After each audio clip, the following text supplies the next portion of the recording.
Every year, an animal the size of a bus crosses an entire ocean.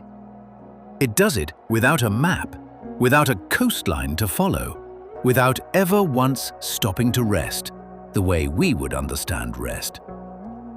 And it does it by following something none of us can see.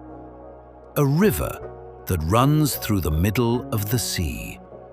I want you to picture the ocean the way most people imagine it. A vast, formless body of water, the same in every direction, trackless and empty. That picture is wrong. The ocean is not still, and it is not the same everywhere. Running through it are enormous, moving rivers of water, currents that flow for thousands of miles, carrying warmth from the equator toward the poles, sliding through the cold around them like a warm road laid across the sea. These currents are invisible from the surface. You could sail straight across one and never know. But to the life of the ocean, they are everything. They are highways, and the largest travelers on Earth have learned to ride them. The humpback whale is one of those travelers, and its life is shaped from beginning to end by the moving water it cannot see, but always seems to know is there. Think about the scale of what this animal does. A humpback will spend part of the year in cold, rich waters, gorging, building up the reserves it needs to survive. And then, as the season turns, it leaves. It points itself across the open ocean and begins one of the longest journeys made by any creature alive. Thousands of miles from the cold feeding grounds to the warm waters where it will breed and give birth. There are no landmarks out there, no signposts, just open sea in every direction, and a whale moving through it with a certainty that should be impossible. How does it know the way? We are still piecing that together, and that honesty matters. Anyone who tells you we fully understand how a humpback navigates is guessing. But what we do know is remarkable. These whales travel in some of the straightest lines in the animal kingdom, holding a course across open ocean for days on end with barely any deviation, as though following something fixed and reliable. They seem to read cues we can only partly imagine: the position of the sun, perhaps the Earth's magnetic field, perhaps the very feel and temperature of the water moving around them. And the current is woven through all of it. The warm river in the sea is not just a road they follow. It's a signal, a guide, a thread of familiar water running in the direction they need to go. And here is what makes the current so much more than a convenience. It doesn't just point the way. It controls the entire rhythm of the whale's year. Because the current is what moves the food. Those cold, rich feeding grounds the humpback depends on are rich precisely because of how the ocean's currents behave there. Cold water rising from the deep, carrying nutrients up toward the light, feeding an explosion of tiny life that the whale, in turn, feeds on. The current decides where that feast appears and when. And so the whale's whole life is timed to it. When to arrive, when to leave, when the waters far away will be warm enough to give birth in. The humpback is not wandering the ocean at random. It is living on a schedule written by the moving water, a timetable for a highway it cannot see. There is something deeply moving in that, if you sit with it. This enormous animal, one of the most powerful creatures in the sea, does not fight the ocean. It doesn't force its way across. It listens to the ocean instead. It feels for the current, finds the flow, and lets the moving water carry its journey forward. working with the sea, rather than against it. The humpback survives not by being stronger than the ocean, but by understanding it. And the journey it makes is staggering not just in distance, but in purpose. A female humpback will cross thousands of miles of open water while pregnant, navigate to the exact warm region her kind has used for countless generations, give birth there in the safety of those gentle waters, and then turn around and make the entire journey back. This time with a newborn calf swimming at her side, a calf that must learn the route by following its mother through the same invisible highways she once learned from hers. The knowledge of the current, of the way across the empty sea, is passed down. Generation after generation, the same river in the sea, the same ancient road. Now think about the ocean again, the way you pictured it at the start. Formless, empty, the same in every direction. And then think about this whale, moving through it in a perfectly straight line, on a schedule, toward a destination thousands of miles away that it has never doubted for a moment. The emptiness was an illusion. The ocean is full of structure, full of moving water, full of invisible roads, and the humpback has been reading those roads for longer than we have existed to wonder how. So when you imagine a great migration of the humpback whale, don't picture an animal bravely battling across a hostile, trackless sea. Picture something stranger and more beautiful. Picture a traveler that found the river running through the ocean and learned to follow it, that lets the warm water guide it home, that times its entire life to a flow it cannot see, and that carries that knowledge forward to every calf that swims behind it. The ocean is moving. It always has been. And the humpback whale was one of the first to learn how to move with it.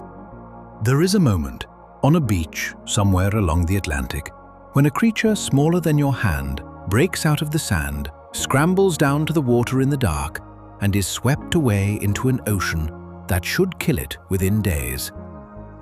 It has no parent waiting, no protection, no idea where it is going. And the thing that takes it, the current, is not its enemy. It's the only reason it will survive. We tend to think of ocean currents as forces that carry the strong, the great whales riding the highways, the powerful swimmers crossing from one world to another.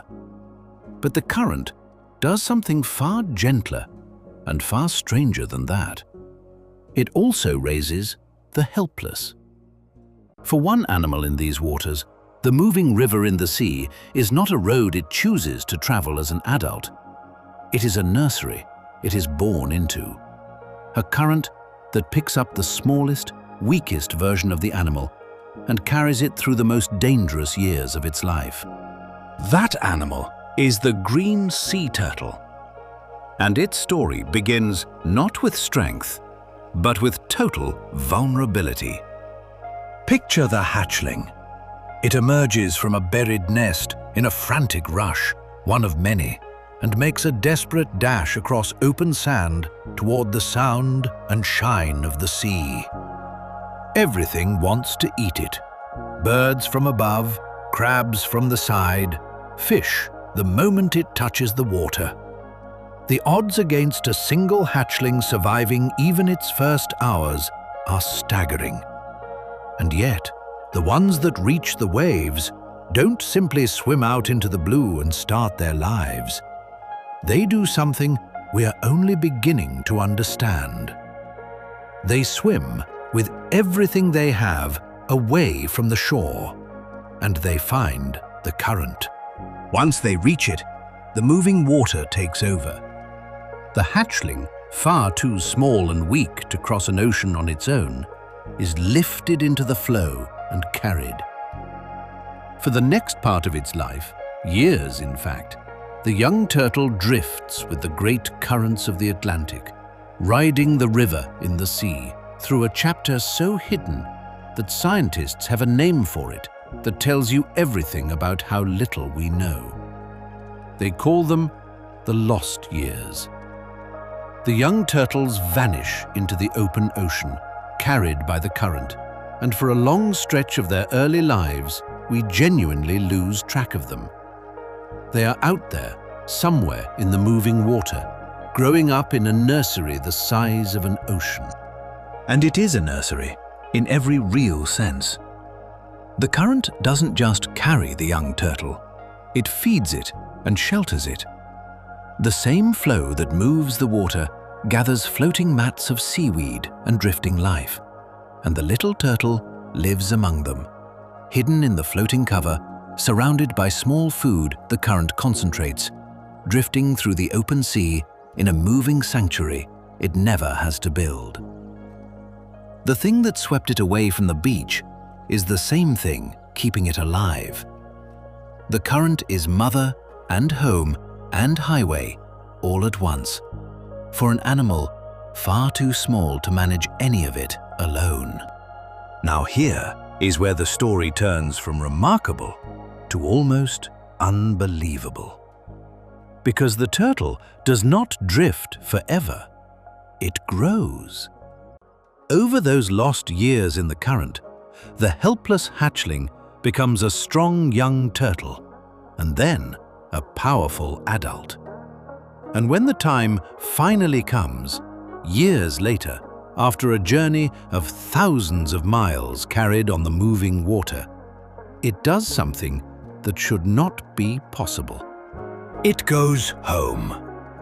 The green sea turtle returns, as an adult, to breed at the very beach where it was born. The same stretch of sand it was swept away from as a hatchling. After all that time, after being carried across an entire ocean by a current it could not control, it finds its way back to the exact place it began. And it uses the currents to do it, reading the flow of the ocean, the warmth of the water, and the planet's own magnetic field to navigate back along the highways that once carried it out as a helpless newborn. Think about the symmetry of that. The current carried it away when it was too weak to swim, and now, strong, it rides those same currents back to close the circle. The river in the sea raised it, taught it the shape of the ocean, without the turtle ever knowing it was being taught. And the turtle spends the rest of its long life moving along those same flows, to feed, to travel, and finally to return to where its life began, and start the whole cycle again with a nest of its own. There is something profound hidden in this, and it's worth saying plainly. We imagine survival as a fight, as strength overcoming the odds.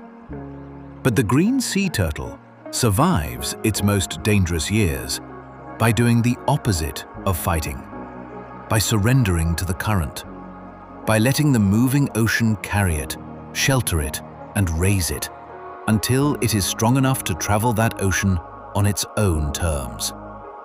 Its first and most important act of survival is to trust the flow completely. And I'll be honest with you, the way I always am. Not many make it. For every hatchling that reaches the current and survives the lost years to come home as an adult, enormous numbers don't. The sea is not gentle with the small. But the ones that do survive owe their lives to the same invisible river that moves the whales and shapes the entire ocean. The current that for the green sea turtle is not a road to ride, but a cradle to grow up in. So when you picture that tiny hatchling vanishing into the dark water, don't only see how fragile it is, see where it's going. It is not being swept to its death. It is being carried into the one place that can raise it, the moving heart of the ocean. the current that takes the weakest thing on the beach and, if it's lucky, gives it back to the world years later as one of the great travelers of the sea. The current raised it, and one day it will ride that same current all the way home. The biggest fish in the ocean lives on some of the smallest food in it. And to find enough of it, this giant has to do something that sounds almost impossible. It has to chase a feast that is always moving, scattered across thousands of miles of open sea, appearing and vanishing on a schedule written by the current. Most large predators solve the problem of eating by being powerful. They hunt. They chase down prey, overpower it, take what they need by force. But the largest fish that exists has taken the opposite path entirely. It doesn't hunt anything you could see it chasing. It feeds on clouds. Vast, drifting clouds of tiny life, so small that millions of them together would barely fill your hands. And the challenge of its enormous existence is not catching that food, it's finding it. Because food that small only matters when it gathers in tremendous quantities, and where it gathers is decided by the moving water. This is the whale shark. And to understand it, you have to understand that it is, above all, a follower of the current. Start with the size, because the size is the whole problem. A whale shark is longer than a bus, one of the largest animals to have ever lived. A body that big needs an enormous amount of food simply to keep going. And yet, it has chosen to fuel that colossal body with the tiniest organisms in the sea. Drifting plankton, clouds of eggs, swarms of tiny shrimp-like creatures. It feeds by opening a mouth wide enough to swallow a person and simply filtering the water, straining out the small life and letting the rest pass through. It is gentle in a way that seems to contradict its scale. It harms nothing it could chase. It just needs to find water thick enough with tiny life to be worth the effort. And here is where the current becomes everything. Because tiny drifting life cannot swim against the ocean. It goes where the water goes. It is gathered, concentrated, piled up, and swept along by the currents, collected in certain places where the moving water brings nutrients up from the deep and triggers an explosion of life near the surface. These are the feasts. Blooms of plankton so dense they turn the water cloudy. Swarms of eggs and small creatures gathered by the flow into a banquet. They are not permanent. They appear where and when the current creates them, and then the current moves on, and the feast moves with it. So the whale shark must move with it too. It cannot sit and wait for food to come. The food is a moving target, here this month and gone the next, drifting along the highways of the sea. And so this giant becomes a traveler, crossing huge distances of open ocean, following the current to wherever the next feast is forming. It seems to know, through cues we are still working to understand, where and when the water will bloom with life. It arrives at gathering points at the right time, joining the feast the current has laid out, and then follows the flow onward to the next. Think about what that requires. Not strength, not speed, but timing, and a deep reading of the ocean's rhythms. The whale shark has to understand the current the way the humpback does, the way the turtle does, but for a different reason. The whale follows the current to breed. The turtle is raised by it. The whale shark follows it to eat. The same invisible river serves all of them, each in their own way, and each has built its entire life around being in the right part of the moving water at the right time. And here is a detail that ties it all together beautifully. Those same nutrient-rich, current-driven waters that draw the whale shark are the same kind of rich waters that feed the humpback's feeding grounds. The current doesn't create one feast for one animal. It creates the conditions for all of it, the blooms of tiny life that everything larger ultimately depends on. When you follow the whale shark to its feast, you are watching the very base of the ocean's food, gathered by the moving water, supporting the largest animals in the sea. The current feeds the smallest things, and the smallest things feed the biggest. It is all one chain, and the current is what links it together. There is something quietly wonderful in the image of it. This vast, ancient, harmless giant drifting across the open ocean, not hunting, not fighting, simply following the flow to wherever the sea has decided to set its table. It doesn't take by force. It reads the water, finds the feast, and shares in what the current provides. For all its size, the whale shark lives at the mercy of the moving ocean, going where it is fed and asking nothing more than that the current keeps doing what it has always done. And I'll be straight with you, because it matters. We still don't fully understand how the whale shark finds these feasts across such enormous distances, or how it knows when and where to be. Like so much of the open ocean, the details remain hidden from us.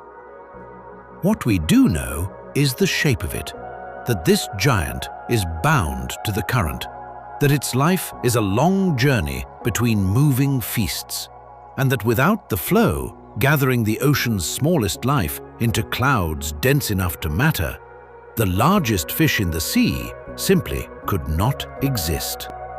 So the next time you imagine the biggest fish in the ocean, don't picture a monster. Picture a traveler with an open mouth and an empty horizon, following an invisible river across the sea, trusting it to lead to the next feast. A giant that survives not by ruling the ocean, but by going wherever the moving water tells it the food will be. The current sets the table, and the largest fish in the world spends its whole life following it from one feast to the next. There is a creature in these waters that may be doing something we once thought only machines could do. It travels the open ocean by reading an invisible map. Not the stars, not the coast, not the current alone, but the magnetic field of the planet itself, written into the rock beneath the sea. And it carries the instrument to read that map on the strangest-looking head in the entire ocean. We've spent the last 3 chapters watching animals move with the current. The whale that follows it, the turtle it raises, the giant that chases the feast it gathers. But following a current still leaves a question hanging, the same question that has haunted every one of these journeys. How do they know where they are? The ocean has no roads painted on it, no signs, no edges to follow in the open blue. An animal crossing it needs more than a current to ride. It needs to know its position on a featureless, moving sea. And one animal in these waters seems to have solved that problem in a way that borders on the unbelievable. The hammerhead shark. Let's start with the head, because you cannot look at a hammerhead and not wonder what went wrong or right. That wide, flattened, alien hammer of a head looks like a mistake, like evolution lost the plans halfway through. For a long time, we assumed it was simply about vision, spreading the eyes far apart for a wider view. And that's part of it. But the truth is stranger and far more impressive. That broad head is covered in hundreds of tiny sensory organs, special receptors spread across its wide surface, and they can detect electrical and magnetic fields. The hammerhead's head is not just a head, it is an antenna, a wide, sensitive instrument dragged through the water, reading signals the rest of us would need machines to find. And here is what those signals might be telling it. The Earth is wrapped in a magnetic field, and that field is not perfectly smooth. The rock of the sea floor holds magnetic patterns, ridges and variations laid down over millions of years, so that different parts of the ocean floor have their own faint magnetic signatures. To an animal that can sense them, this turns the empty ocean into something extraordinary. A landscape, a terrain with features, lines and landmarks invisible to the eye, but readable to the right instrument. The sea floor stops being a blank and becomes a map. We believe the hammerhead reads that map. With its wide head sweeping the water, sensing the magnetic landscape beneath it, the hammerhead may navigate the open ocean by following these invisible magnetic roads, holding a course not by what it can see, but by feeling the shape of the planet itself. It doesn't just ride the current. It knows where the current is taking it, because it can read the map underneath. And it uses this for one of the most striking behaviors in the sea. Hammerheads gather. At certain times, in certain places, they come together in enormous numbers, great schools of them, hundreds strong, circling and moving as one in specific locations they return to again and again. For a long time, this was a mystery. Why would these sharks travel from across the ocean to assemble at the same exact spots? The leading answer points straight back to the magnetic map.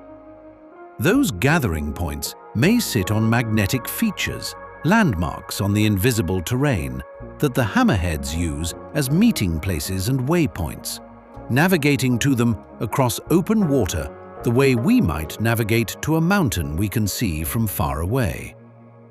Except the hammerheads cannot see their mountain. They can only feel it. Think about what that means. While the humpback follows the warm river of the current and the turtle drifts in the flow, the hammerhead is doing something layered on top of all of it, reading the deeper structure of the planet, using the magnetic field as a fixed reference in a world where everything else is moving. The current shifts, the water moves, but the magnetic landscape of the seafloor stays put, a stable map beneath the restless sea. And the hammerhead has learned to read it.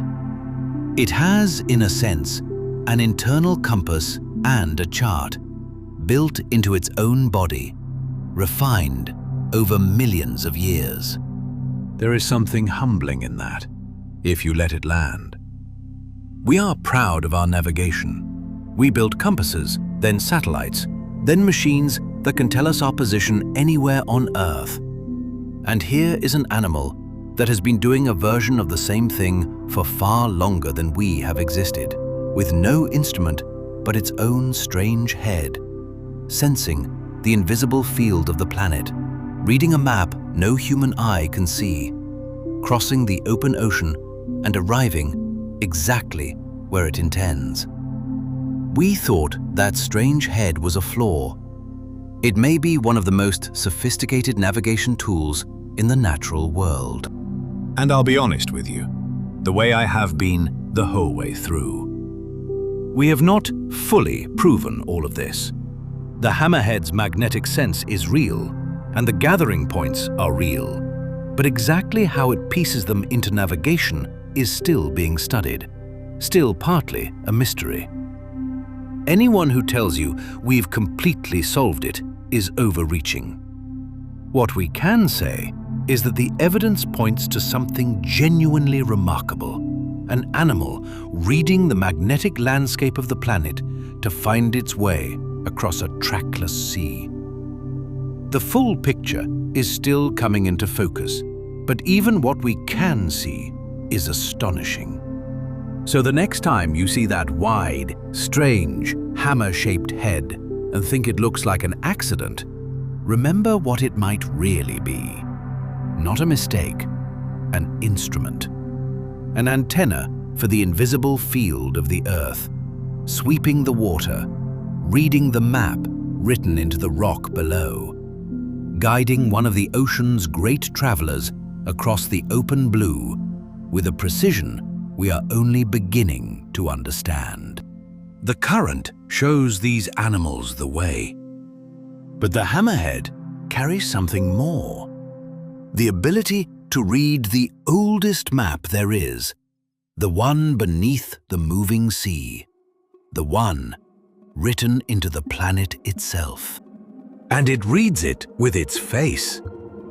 Every animal we've met so far obeys the same unspoken law of the open ocean. The current carries you out into the deep blue, away from land. The whale, the turtle, the giant, the navigator, all of them live their great journeys far from shore, in the open water where the current runs strongest. But there is one animal in these waters that takes the current and does the unthinkable with it. It rides the flow not out to sea, but in, toward the coast, into the shallows, and then somewhere no shark is supposed to be able to go at all. It breaks the one rule the ocean seemed to have written for everything in it. And that single act of rule-breaking makes it one of the most formidable and feared animals in the entire Atlantic. The bull shark. To understand why the bull shark is different, you have to understand the invisible wall that holds back almost every other creature of the sea. It's not a current or a predator. It's salt. The ocean is salt water, and the bodies of sea animals are built for it, tuned to it, utterly dependent on it. Move a saltwater animal into fresh water, and its body begins to fail. The balance that keeps it alive collapses. This is why the line where the sea meets the rivers is a hard border for nearly everything that swims. The fresh water of the coast and the rivers beyond is, to most ocean life, as deadly as dry land. The current may carry them toward shore, but the salt line stops them cold. The bull shark does not stop. This is the thing that sets it apart from every other animal in this entire story.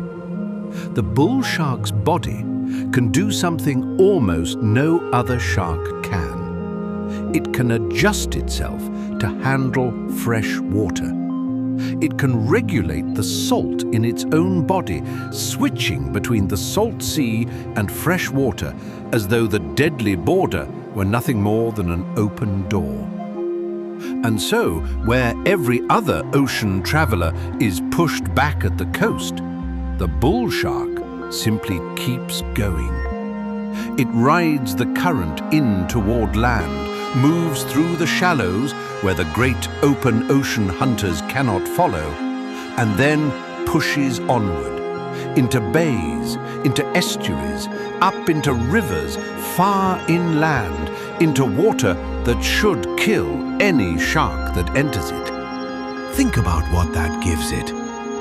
The current is a delivery system, and the bull shark has learned to ride it not to the open feasts far out at sea, but to the rich, crowded, life-filled waters of the coast.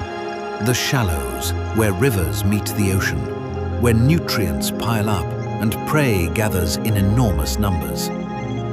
These coastal waters are some of the most productive on Earth, fed by the current and by the rivers pouring in, teeming with life.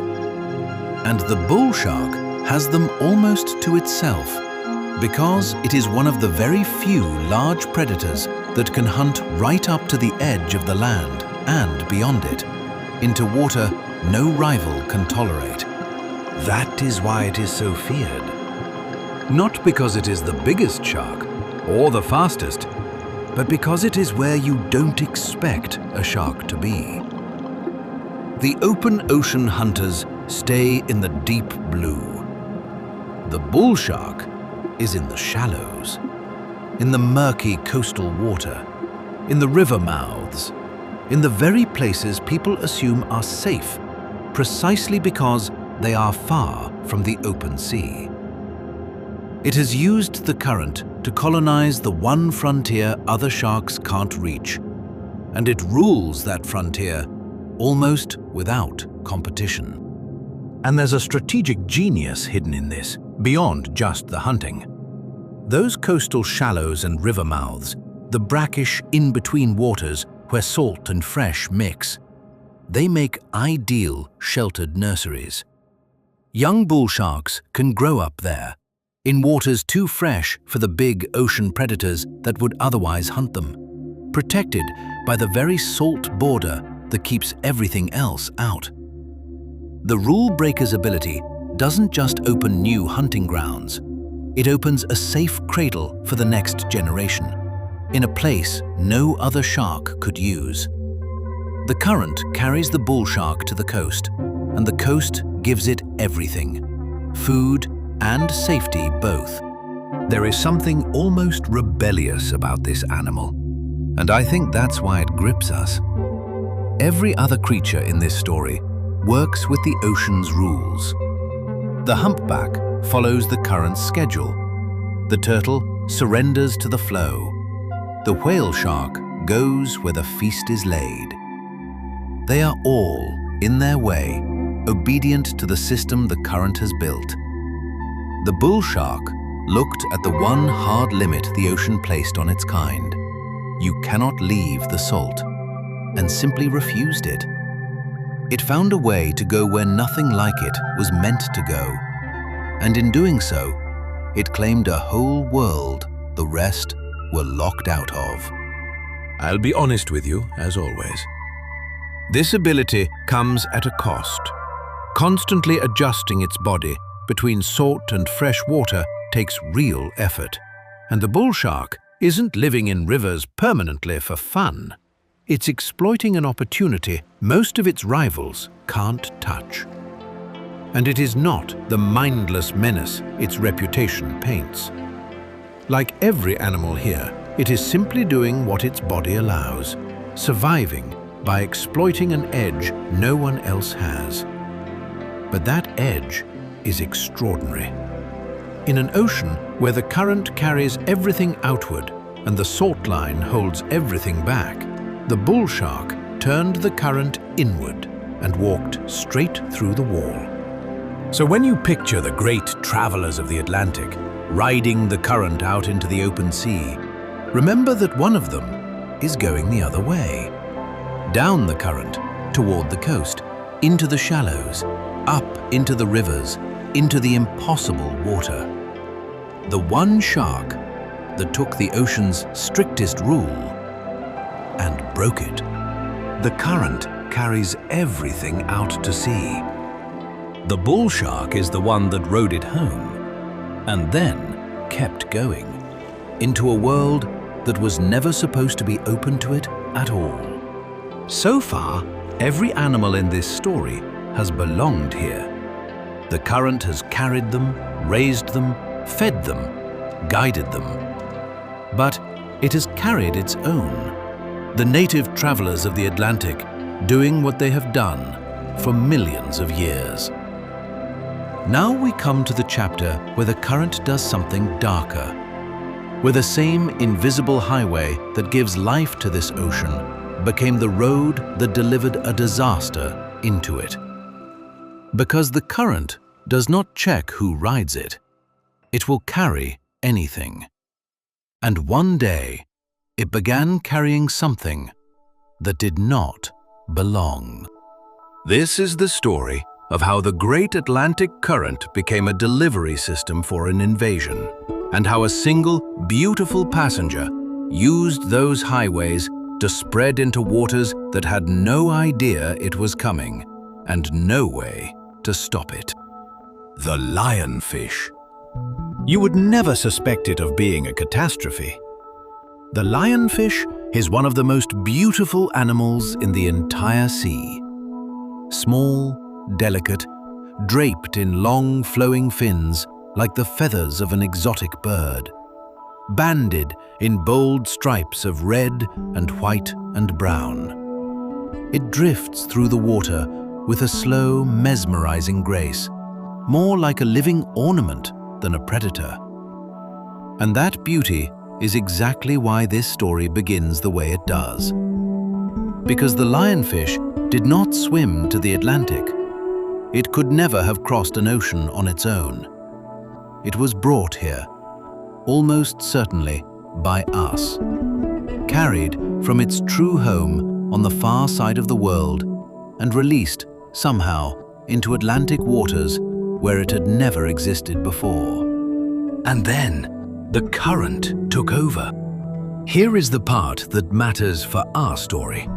The part that turns a single released fish into an ocean-wide crisis. The lionfish releases its young into the water as tiny drifting larvae. And those larvae do exactly what the turtle hatchling did, what the plankton does, what everything small in the ocean does.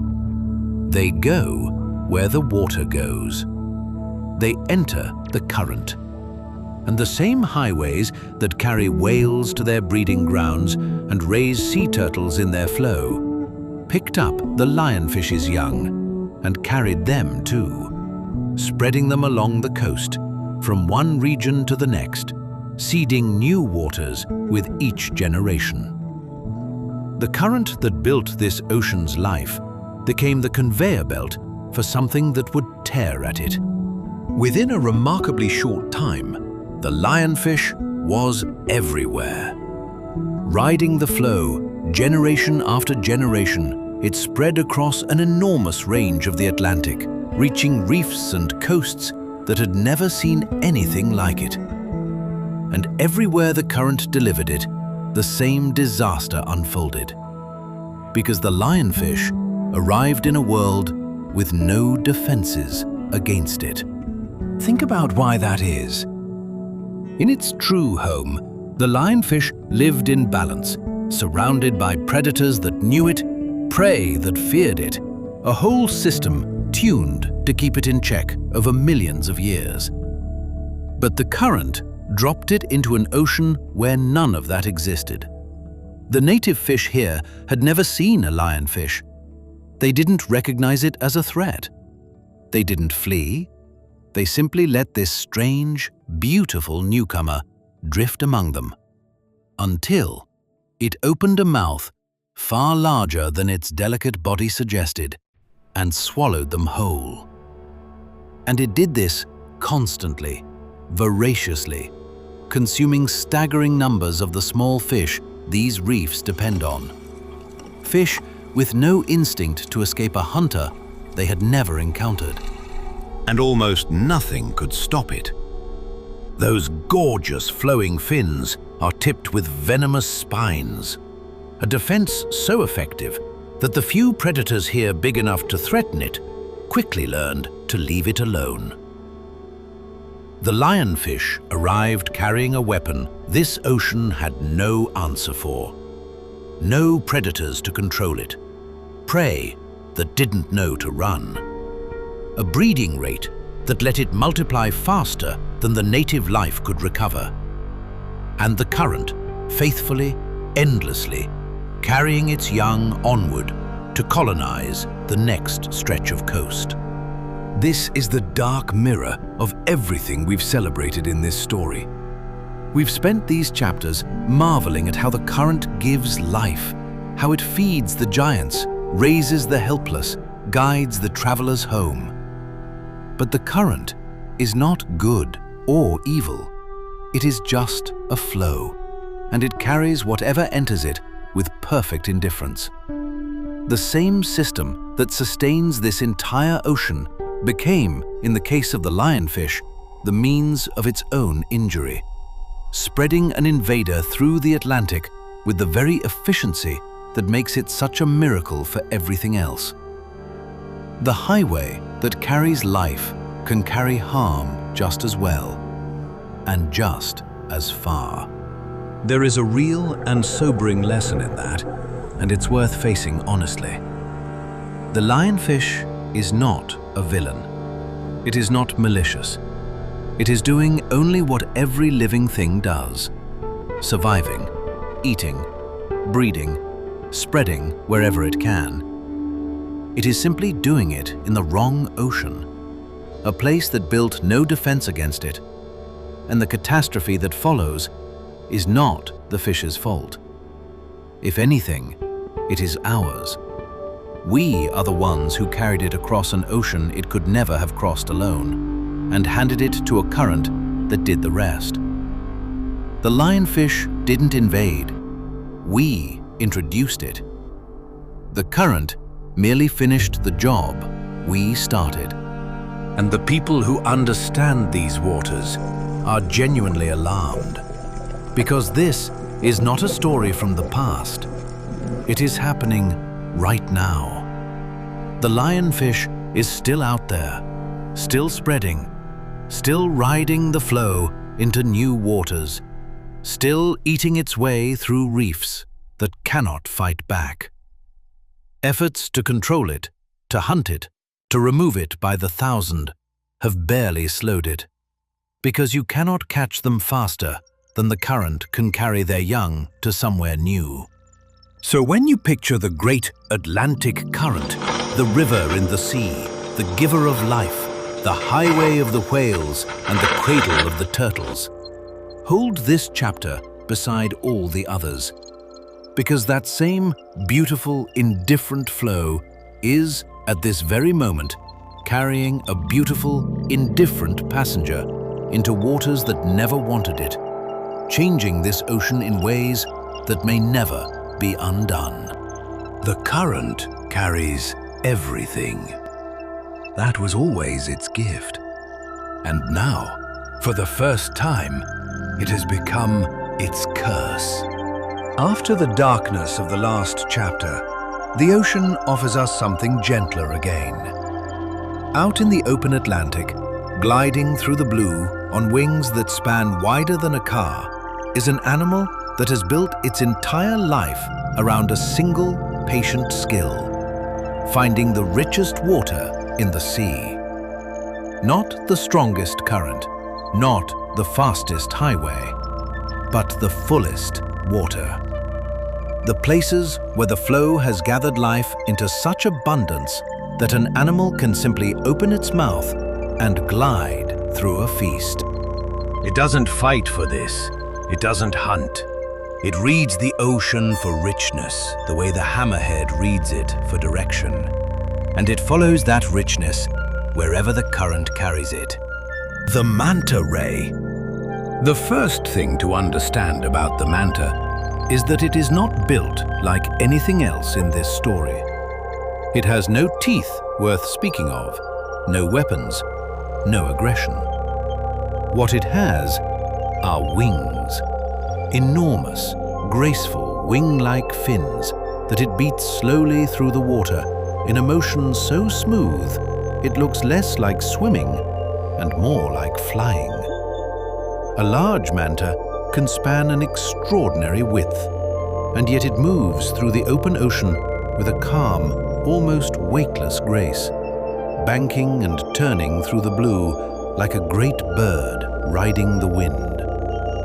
And like the whale shark we met earlier, this giant lives on the smallest food in the sea, drifting clouds of tiny plankton strained from the water as it glides. Which means the manta faces the same challenge the whale shark faces, and it solves it the same way. The food it needs is invisible, scattered, and constantly moving, gathered into dense clouds only where the current concentrates it. So the manta must find those clouds.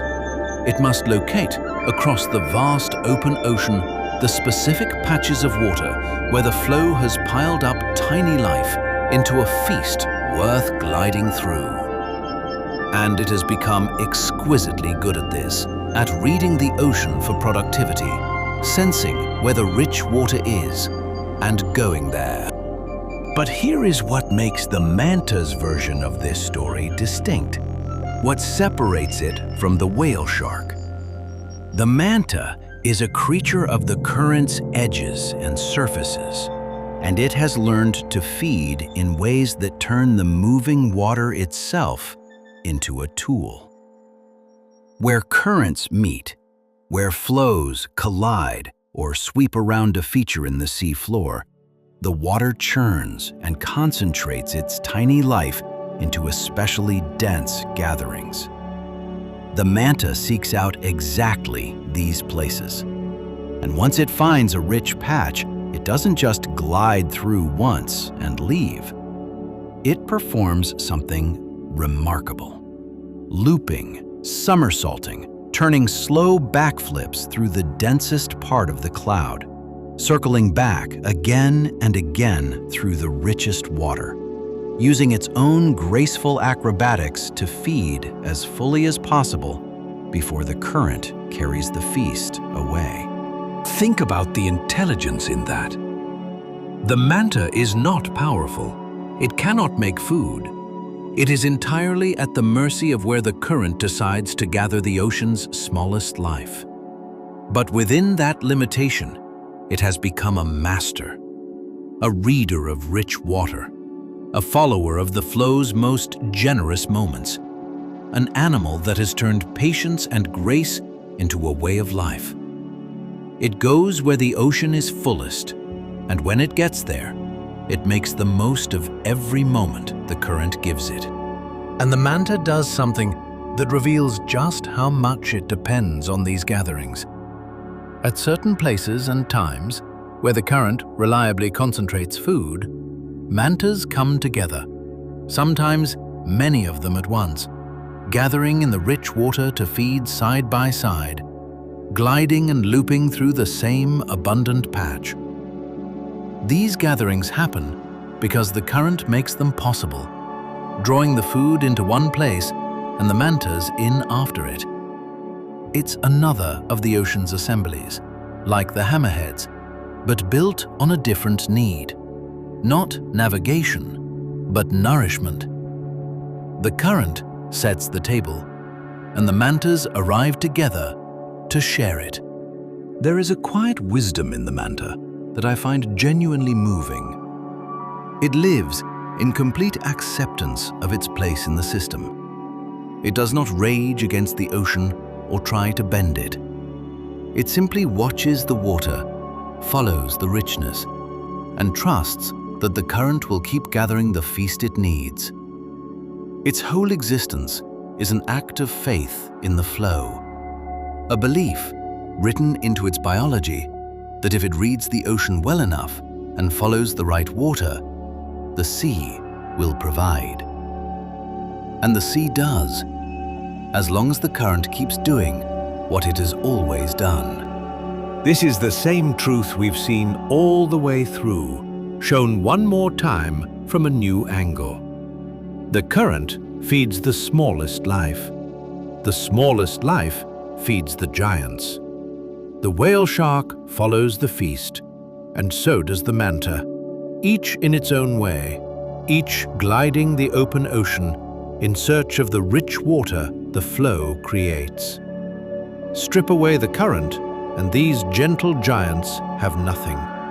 Their grace, their patience, their wings, all of it depends on a moving river they cannot see, faithfully gathering tiny life into clouds dense enough to keep a giant alive. And I'll be honest with you, the way I always am. The manta's dependence is also its vulnerability. Because it relies so completely on the current's rich gatherings, it is bound to the health of the whole system. And when the ocean's flows shift or its richness fades, an animal this specialized has nowhere else to turn. It cannot hunt its way out of a poor season. It can only follow the water and hope the richness is still there. Its grace is built on a foundation it does not control. So when you picture the manta ray, don't picture a hunter or a fighter. Picture a glider, a great winged drifter banking through the open blue, reading the ocean for its richest water, following the current to wherever the feast has gathered, and looping patiently through the abundance while it lasts. An animal that conquered the open sea not with power, but with the quiet art of always knowing where the good water is.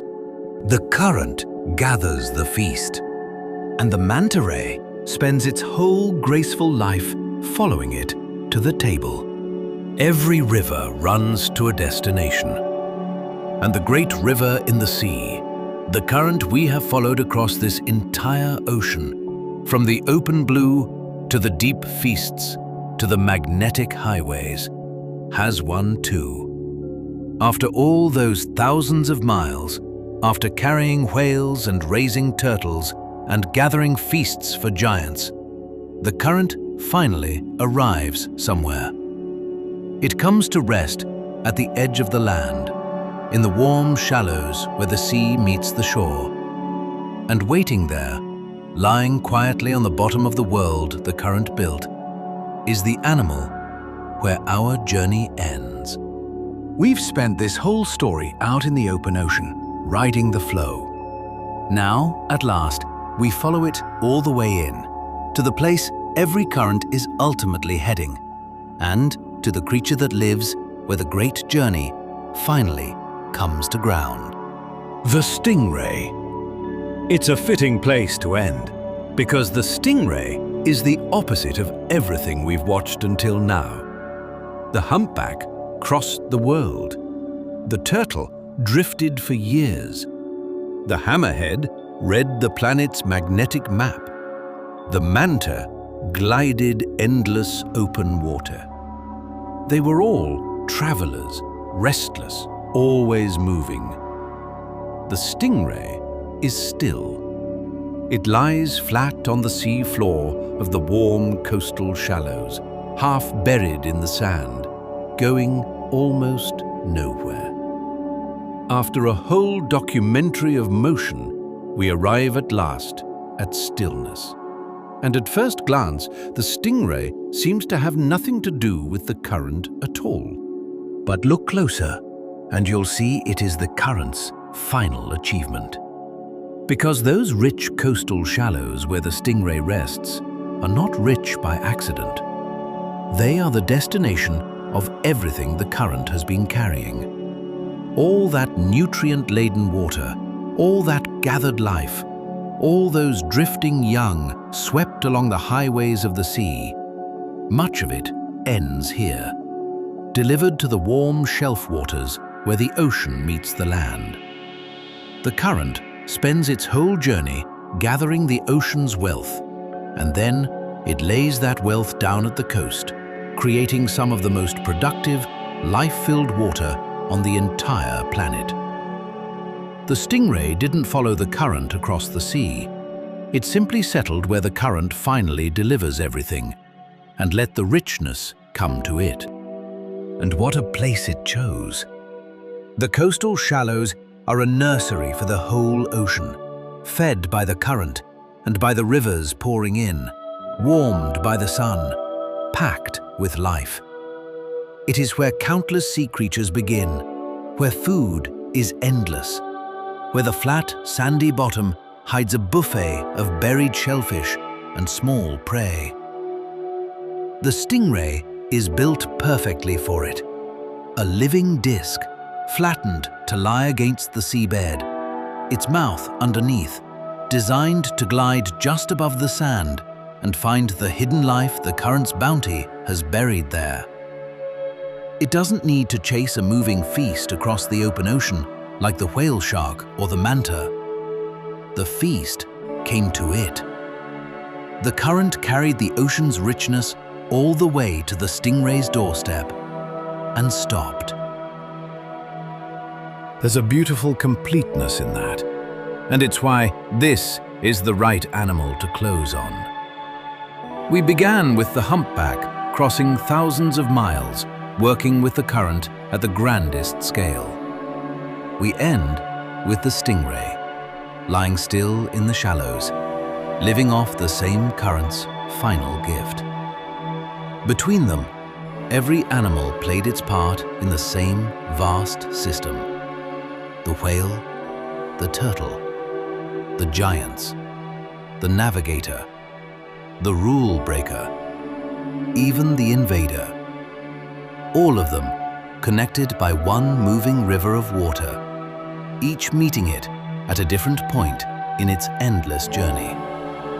And the stingray sits at the journey's end, where all that movement finally comes to rest and becomes simply a good place to live. And the stingray reminds us of something the travelers can make us forget. Not every animal has to cross the world to live by the current. Some just have to know where it's going. The stingray made the quietest choice of any creature in this story: to stay, to settle at the destination, and to let the moving ocean bring everything to it.